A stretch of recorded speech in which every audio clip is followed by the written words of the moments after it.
Bienvenue au rendez-vous du dernier 19 de l'année 2024. Nous sommes mardi 31 décembre. Bonsoir à toutes et à tous.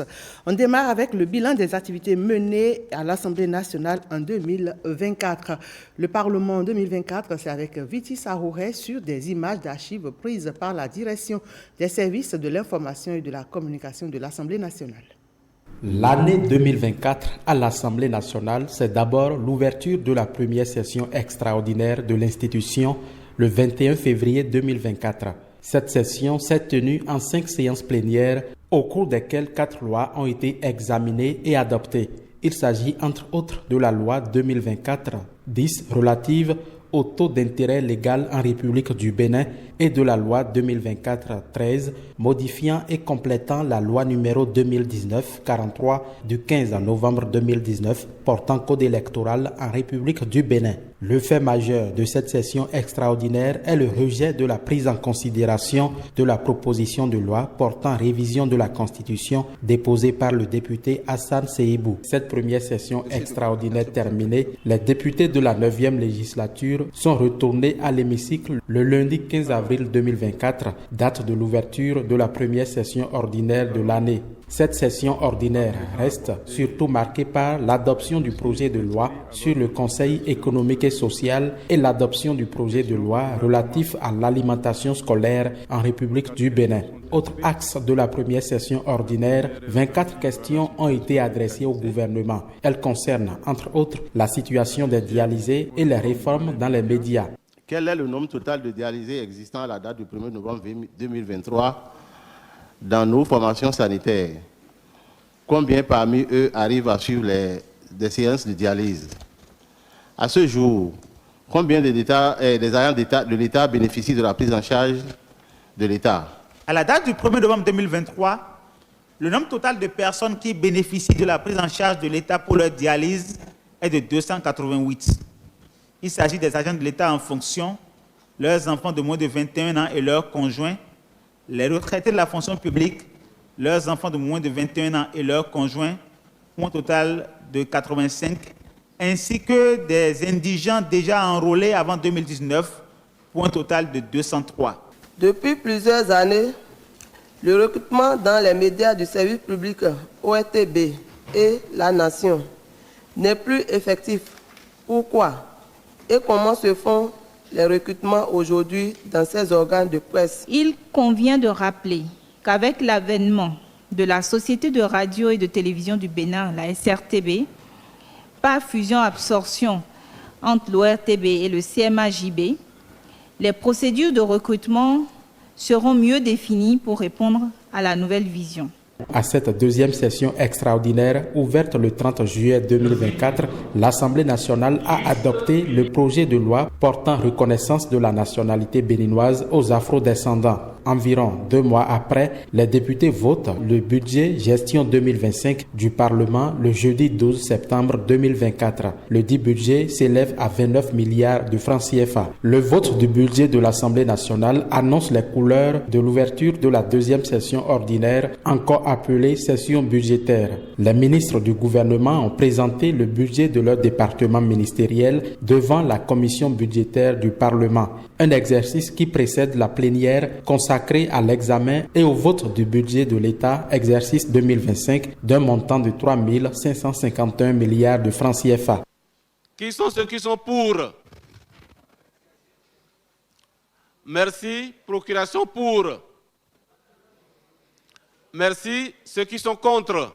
28 contre. Les 28 députés de l'opposition parlementaire ont voté contre le budget gestion 2025 en hausse de 11% par rapport à celui de 2024. 2024 à l'hémicycle reste marqué également par les visites du président de l'Assemblée nationale sur le chantier du nouveau siège de l'institution, une construction en cours à quelques mètres du palais des gouverneurs. L'intelligence artificielle fait désormais partie intégrante de notre quotidien. Et si la technologie participe à faciliter la vie, elle présente également des aspects qui pourraient nuire à l'existence. Comment outiller les acteurs de la justice à l'ère de l'intelligence artificielle pour moins d'erreurs judiciaires? La question était au cœur d'un colloque ouvert à Abomey-Calavi. Alain Sochoumé et Igor Ayosson nous en donnent des détails dans ce reportage. Outiller les acteurs de la justice à l'ère de l'intelligence artificielle où les frontières du virtuel semblent se confondre au réel. C'est le défi que se lance l'école de formation des professions judiciaires d'Abomey-Calavi.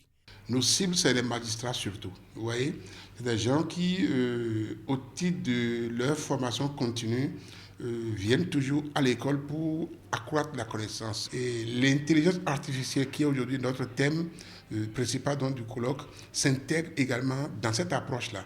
On est quand même heureux d'utiliser cet outil-là technologique.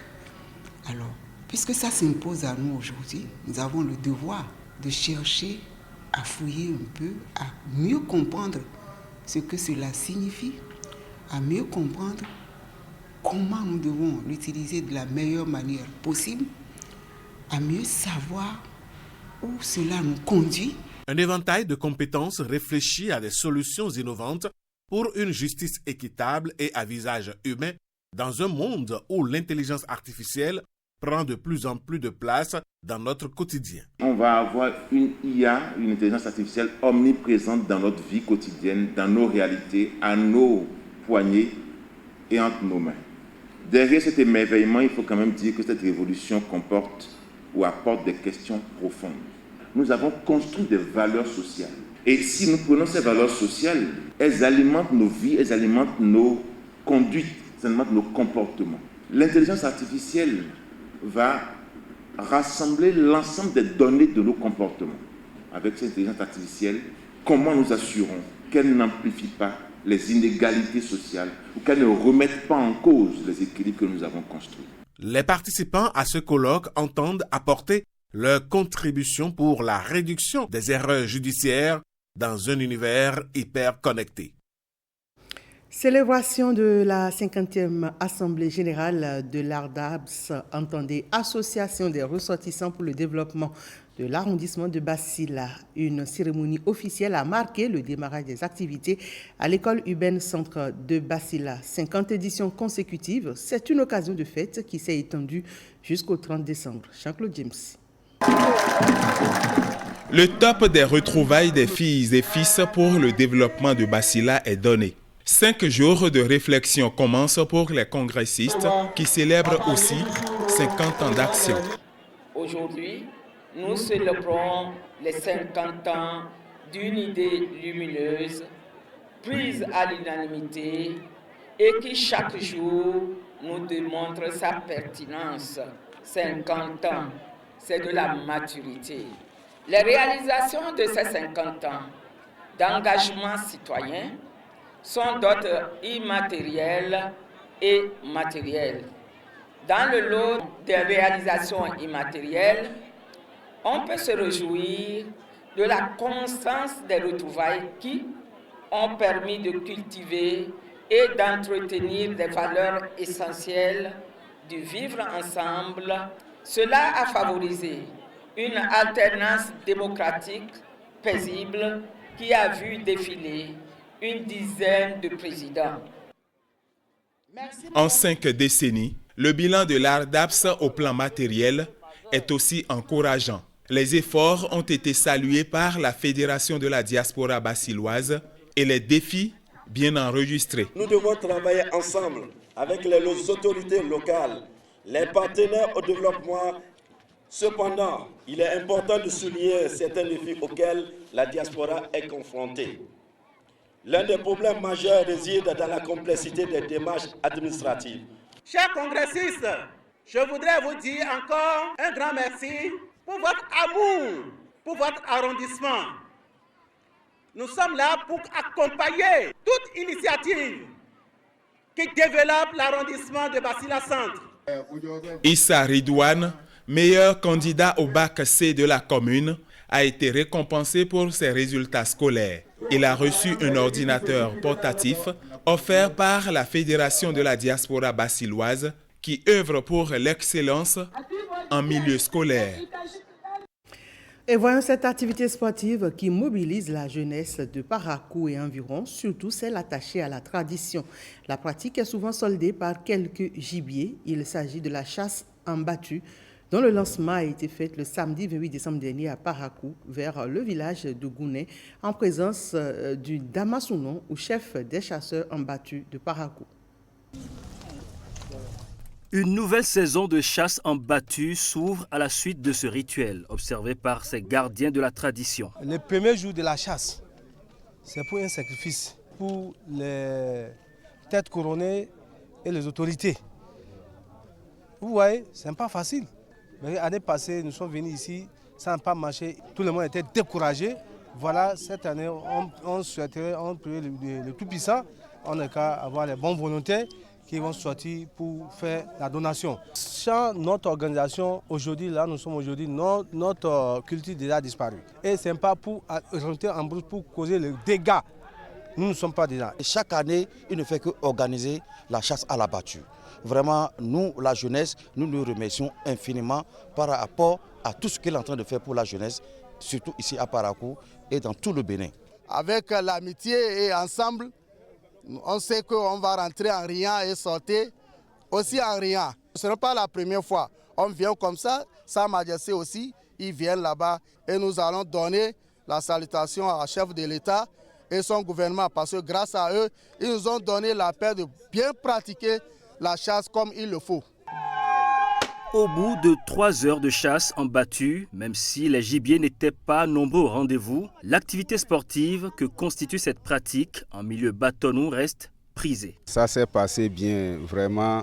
On n'a pas beaucoup gagné comme ça, mais on a trouvé des lapins. La brousse n'a pas donné ce qu'il faut, mais quand même on a trouvé un peu de conditions, puisqu'on va bien dormir aujourd'hui et bien se réveiller demain.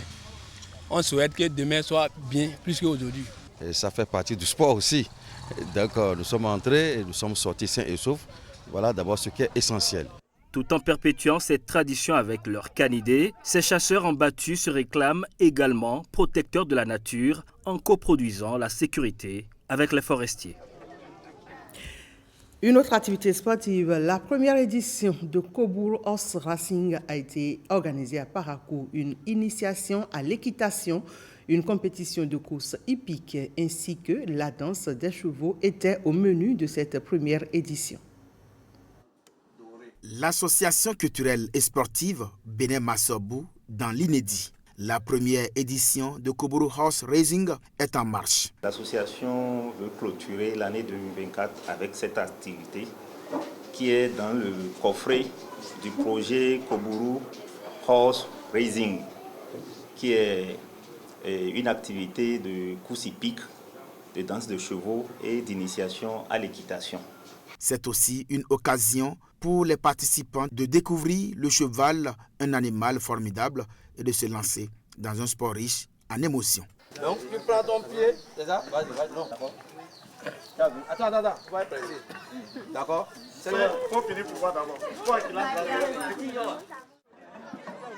Comme prévu à l'agenda de Koburu Horse Racing, la course hippique, une course qui réunit environ 40 chevaux.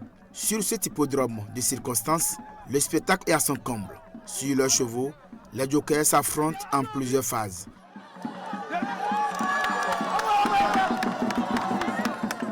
Nous avons eu 6 finalistes qui sont allés sur une distance de 800 mètres. L'autre temps fort de cette première édition de Koburu Horse Racing reste cette compétition de danse des chevaux. Un spectacle équestre de haute voltige qui émerveille petits et grands. C'est notre environnement, ça nous. C'est l'environnement dans lequel on a été élevé dès l'âge de 6 ans. Donc on retrouve la vieille ambiance. C'est l'occasion plus que jamais de lancer encore un plaidoyer à l'endroit de la mairie de Parakou et à l'endroit du gouvernement pour la réalisation des infrastructures et caisses. Parce que notre ambition, c'est d'aller à une fédération béninoise des sports et caisses.